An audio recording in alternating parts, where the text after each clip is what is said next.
today.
Oh, Bill's still dancing over there to our little jiggy theme song. Yeah, darn right.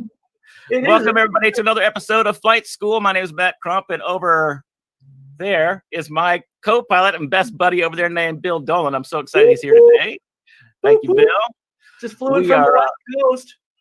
Yeah, it's awesome. We are having a blast today, and you'll be watching this on Friday morning. And what a week we have had, I'm sure. We've had an awesome week this week. It's been an amazing weekend. Yeah, Labor Day was pretty good for me. How was your Labor Day weekend? Great. Absolutely great. Lots of fun. I mean, every day is a glorious day because one, I woke up. Yeah. I was given the breath of life, and I realized today, as anybody that's listening or anybody's watching, if you got up today, it is a confirmation that you have purpose today. You have meaning today. You have value today. You have destiny today, and you have an opportunity to make a profound difference in the world today. And to that degree, I kind of find myself. Of course, coffee helps. It gives me a lot of encouragement to really not only Labor Day weekend or any weekend, actually every single day. And I will tell you, I'm just going to jump in here. Go for it, buddy. I've got to set my timer here. We've seen Matt Crump's post, and for those of you who are looking at him and going, "Oh, wait a minute, Matt, you're a little bit different here today." A little bit different. Did you have an appointment with Gillette? Or some type of a beard product?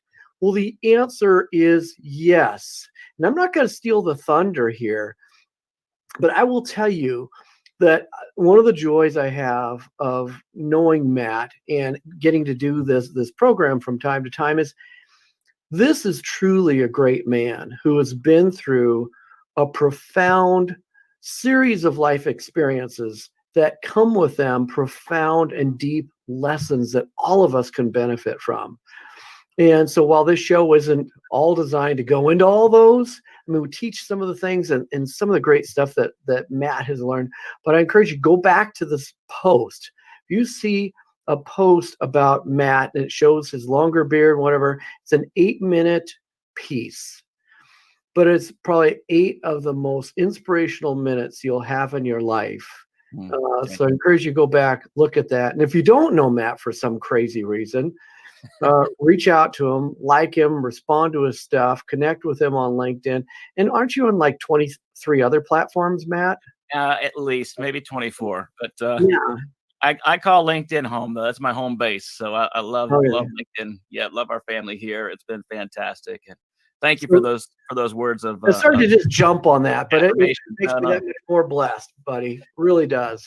It was a Blessed to big have deal you for here. me. It was a huge deal to put that video out. It was a big moment.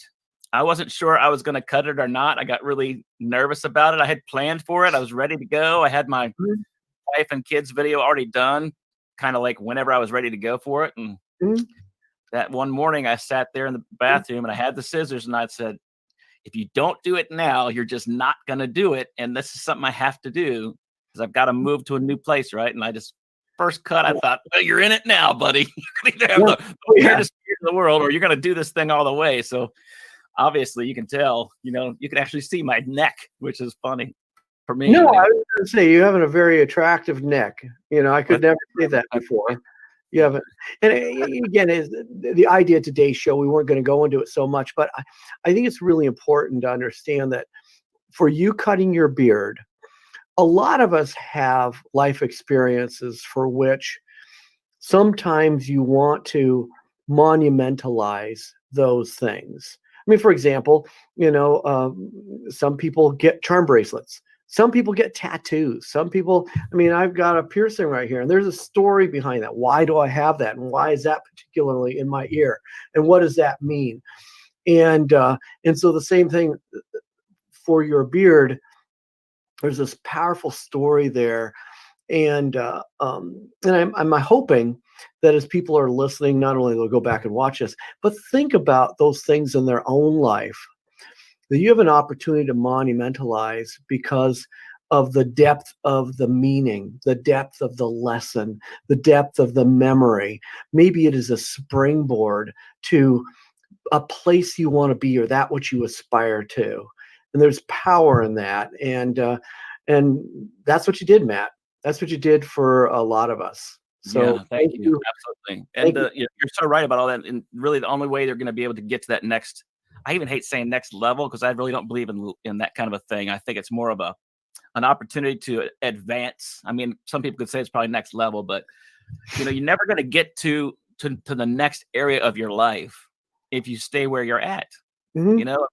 For me, it's been a long time, and I felt like part of my battle was growing the beard out until I felt like we had defeated cancer, and I had got some good news lately, and I kept thinking, well, why do I still have the beard?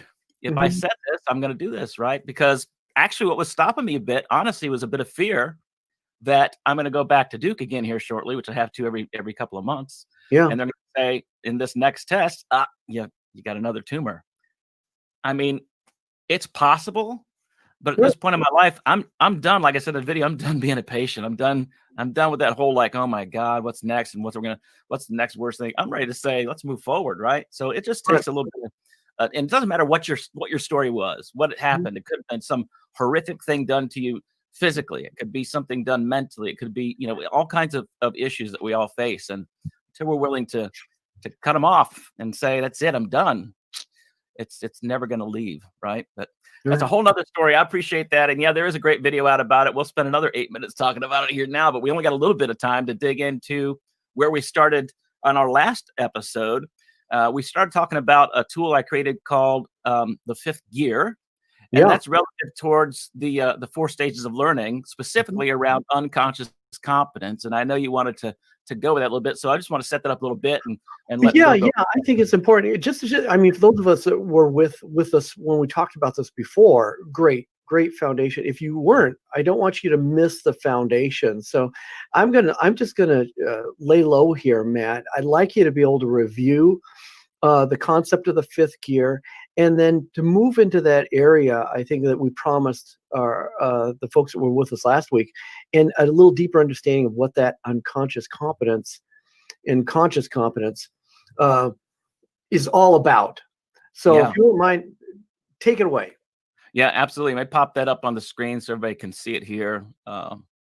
There we are. So we've got the tool here called the fifth gear that I've created, and it's based around the 4 stages of learning: unconsciously incompetent, consciously incompetent, and then consciously competent to unconsciously competent. All those tongue twisters to say. When you get to this point where a lot of people get to in their lives, and in one area or another, it could be driving, could be um, cup of coffee you have in the mornings, the way you make your coffee. I mean, there's all kinds of things that we're unconsciously competent about. But specifically in this tool, talking about people that are leaders, CEOs, executives, entrepreneurs, people that are really pressing into their call in life. And sometimes in that area, we in our unconsciously competent areas have the possibility of becoming complacent, stagnant, end up making some mistakes, whatever. It doesn't mean that there's bad things that happen here. It could be absolutely fantastic. But there's a way to look at this place and determine this place of unconsciously competent. I'm trying to circle, hope you can see that, is where we find there are some gold nuggets. There's some places where you could really dig deep into what that means. So that's why I created that tool over here called the fifth gear. All right. So the fifth gear is a place that is outside of this 4 stages of learning, that looks into this unconscious competence from a place of conscious competency. It's a lot there, right? So there's several ways to do that. We went through them pretty quickly last time. And today, let me pull this back up for me, scroll up here. Today, kind of want to start off in this place of, well, there's 3 places mainly. You got identifying, learning, and teaching. All right, but we're going to go back to identifying, because that's really the primary place you want to look into. That's taking time to identify where you are and what you do. Not talking about your daily tasks, your programs, your products and things, but what makes you you. Identifying how you got to your unconscious competence. How did you get there in the first place? And I'll explain that unconscious. I'll unpack that in a second. When you finally were able to put things in autopilot and not even think about it any longer, right? Not talking about all the kinds of details and things of that nature, but when you finally got to this place, that place of unconscious competence. So you go to a position, whatever, maybe you start a company, you start a job, you whatever the case may be, and you have to be trained, you have to learn what that thing is. So you're coming into a place dumb. Pretty much, like, I mean, some people are pre-qualified, but let's say you come to a new place, you're just learning, right? It's just like, right? It's just come in there, please teach me how to do this, right? And then that's just a place where, if I scroll back down to the 4 stages of learning, that's that place of unconsciously incompetent. Doesn't mean that you're a moron or or anything like that. It just means you just don't know, right? And some people say you don't know what you don't know. And then you move into that place. If I can jump in there just for a minute, I think it's safe to say that there's a lot of us, including myself, that are in that space for different areas of life.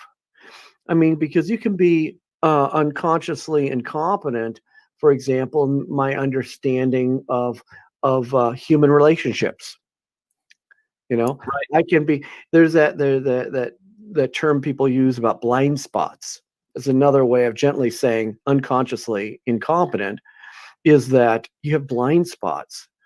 And I think it's a breakthrough and a willingness to accept that there's things that we don't know that we need to know.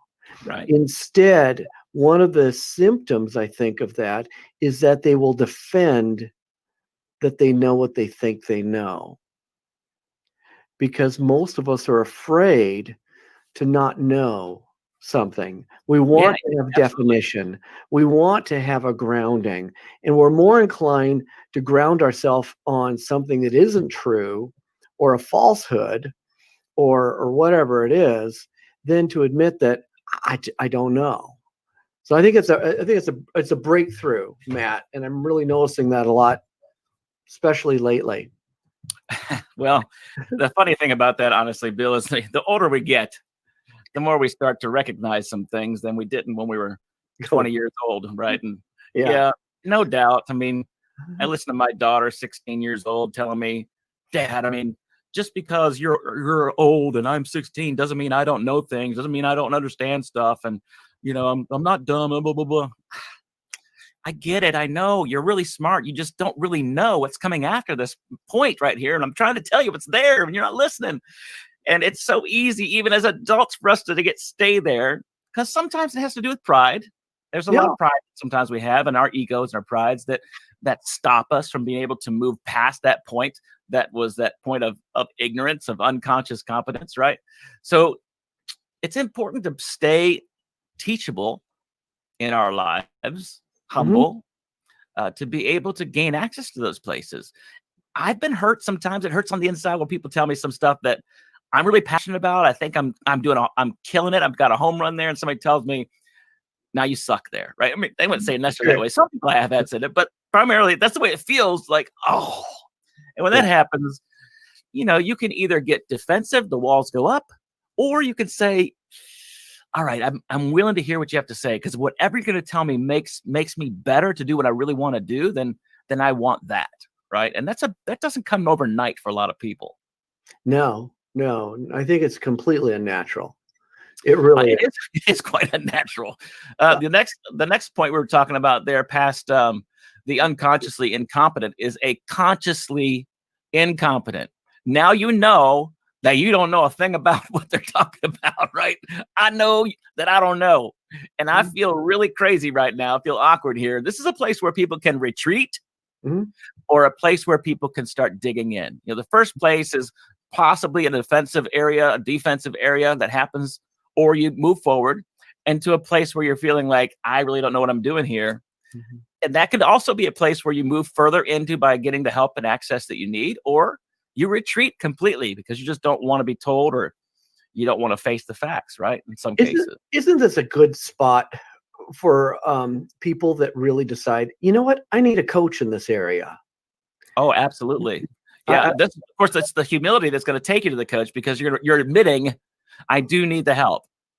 And right. you That's can't hire a coach to say, I don't like anything you're saying. I don't want anything you're done, blah, blah, blah, right? I mean, when you hire a coach, you should do a little yeah, shopping, obviously. But when you do hire a coach, yeah. it should be the fact that you say, I'm here at your feet. Whatever you say is what I'm going to do, right? Well, I think, and I just throw this out, and I says respectfully for all my friends on LinkedIn, because if you're active for 20 minutes, you're going to be bombarded with different vendors, but one of the things that we have a lot on LinkedIn are coaches. And one of the, I think, failures of anybody marketing coaching is the recognition that some people do not know they need a coach. And so they make the mistake. Now, granted, we know people buy outcomes and transformation.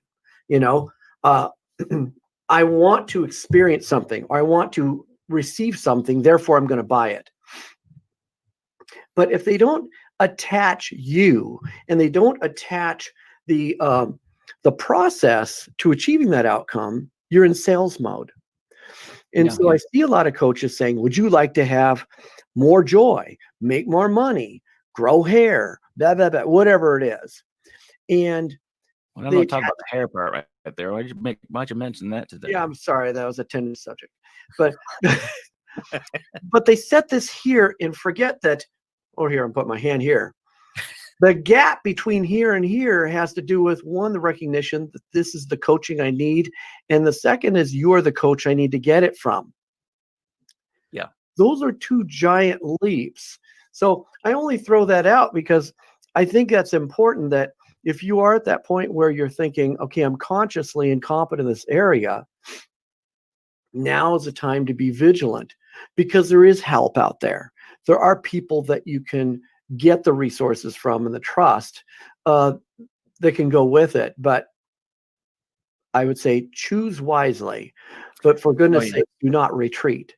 Do No, not don't retreat. into And ignorance. definitely, like you said, choose wisely. I mean, just because you contact one coach doesn't mean that's the only one coach to contact. Right. And you don't feel guilty when having your discovery call, strategy call, whatever it's called for that particular coach. Mhm. And you're just not, feeling it all the way. You're just not quite sure. Or there's this little, I don't know. And it's not the whole, I don't know because I don't want to submit here, or I don't want to really admit my faults. It's that I don't know, that I don't feel like we really are going to connect, Right. And obviously in a coaching relationship, it's not always going to be, I tell folks a lot of times, even though I'm a nice guy, try to be as nice as I can.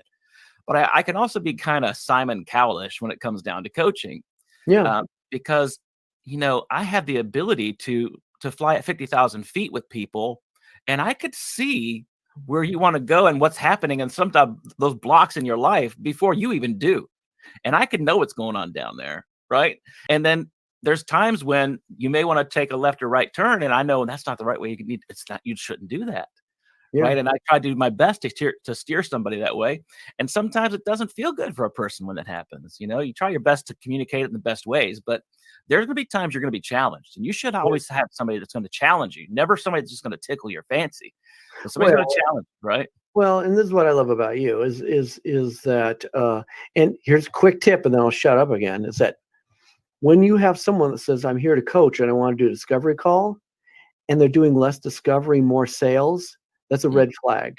Yeah. They're selling you on the coaching and coaching with them versus really understanding whether this is a good fit, whether you really are in a place where they can uniquely help you on that journey, but more just about pitching you to get the thing. Red flag. Yeah, I totally agree. Totally Yeah. agree. It's taken me a long time to figure out how to do that as well. I didn't want to Mhm. seem salesy because I'm a passionate for people, but there's ways and things you say things, and ultimately my passion is for the other person. And although I do want somebody to buy my program because I need, that's how I make a living too. Right. I don't want to bring somebody in that I've manipulated to come to my program, because it's going to be way worse for me than whatever they paid me. It could be the ruin of my whole ministry, my whole business, So it's best to be honest up front and be able to share with people what's about them and what they need on the front side. And that's really what it comes down to when we're in a place of this competency we're talking about, where you're just unconsciously competent, or competently incompetent, right? Yeah. Right. Consciously incompetent. So what's the next one? Yeah. So, and we've got like 5 minutes. I think I'm trying to look at I'm trying to be good boy today. 7 minutes. All right. So, the next one was when we go from consciously incompetent. We've been unconsciously competent. I'm a goofball. To consciously competent, I realize I don't know what the heck I'm doing. To consciously competent, now you've come to a place where you have probably walked alongside someone. You have been coached or trained or given the opportunity to do things, and now you've gotten to a place where now you can do this, whatever this is. You can dig this oil well. You can create this website. You can do a funnel. You can fill in the blank, right? You can now do this. And for the most part, you can do it on your own. However, you still may need from time to time a bit of help along the way when you're consciously competent, right? Yeah, absolutely. Yeah. So that place is a really great place to be. And I think there's a lot of places where you can learn very easily in that position. And then you get into, which is not a bad thing, it's a great thing, but you get into this yellow square up here called unconsciously competent. Yeah. And that's a place where you're breathing now. That is a breathing place where how do you express or explain to somebody how you breathe, right?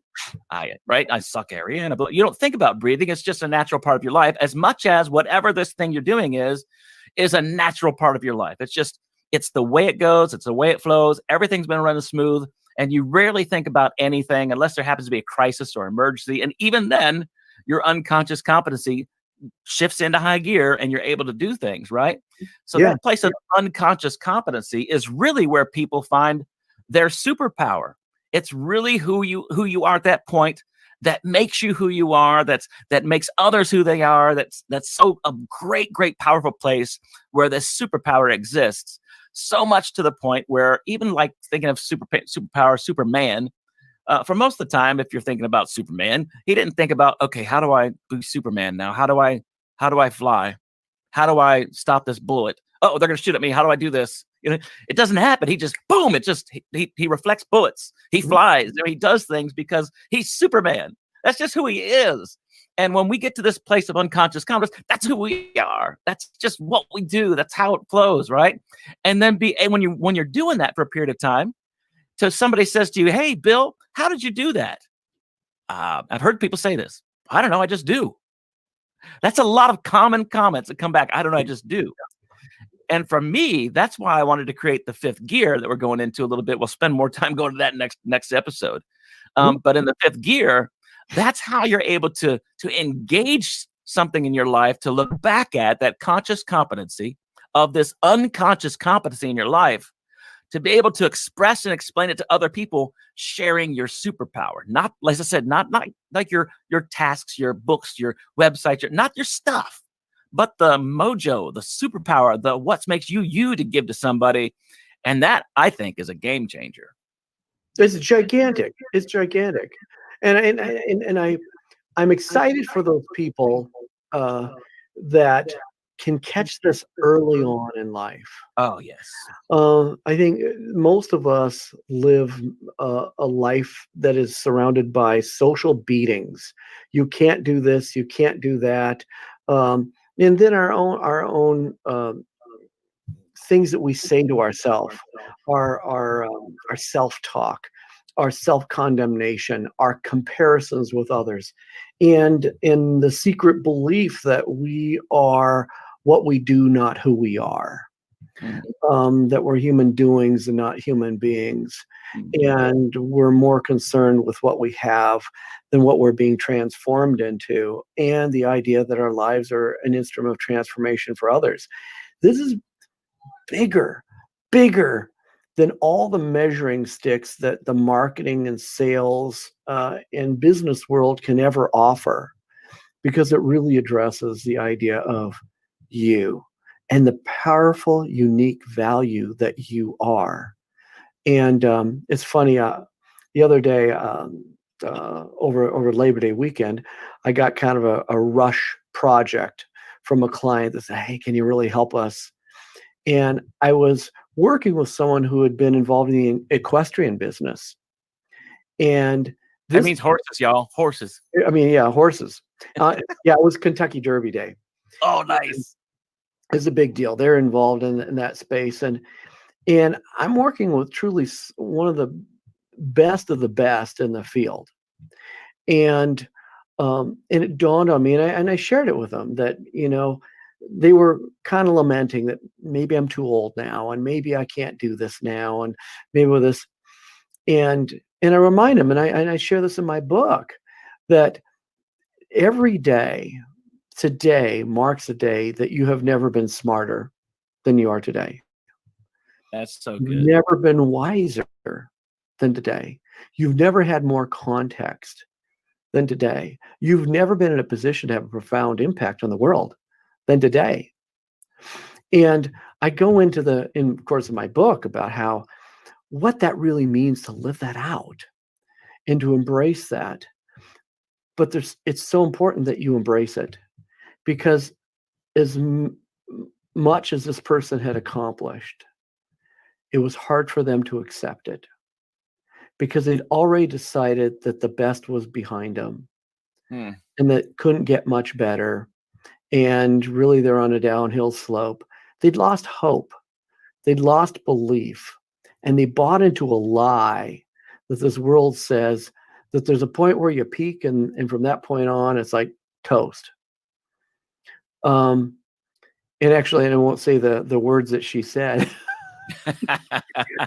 in case children are watching. And secretly, I think sometimes we say those words to ourselves. Absolutely. And it's those core beliefs, it's those places where we can make it or break it. You're right. I mean, and a lot of times it's those words that are spoken over us. And we believe those words, as you mentioned before. And, it comes a point in time that you have to say, no, I'm not going to believe that anymore.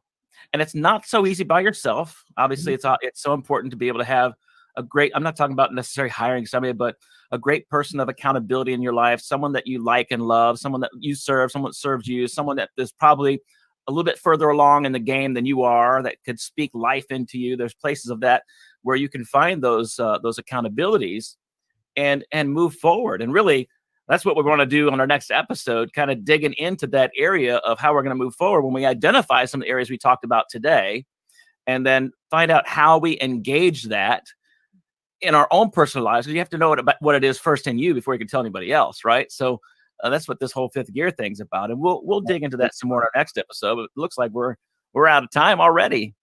But I'll leave you with this seed, because this is the cool part. I love it. That unconscious competence means that you're sitting on riches and opportunity that you're not even aware of. So good. I mean, there's so much there that going through this and peeling back and opening literally that treasure chest of awareness is going to blow you away when you realize how much opportunity and blessing and wealth, and I don't just use that in the monetary way, and riches are in your life right now that simply just need to be unlocked. I so agree. That's why I love you so much. I call it mining for gold, right? It's while you're in the pits, you're mining for gold, which we'll talk more about that too. But I love being on this show with you. We're having a blast. Folks, thanks so much for being with us again here today in our episode of Flight School. Woot, woot. All right. We're going to see you next time. Now, don't forget, we're back again on Fridays now. We're Fridays, 10:30 a.m. Eastern and 7:30 a.m.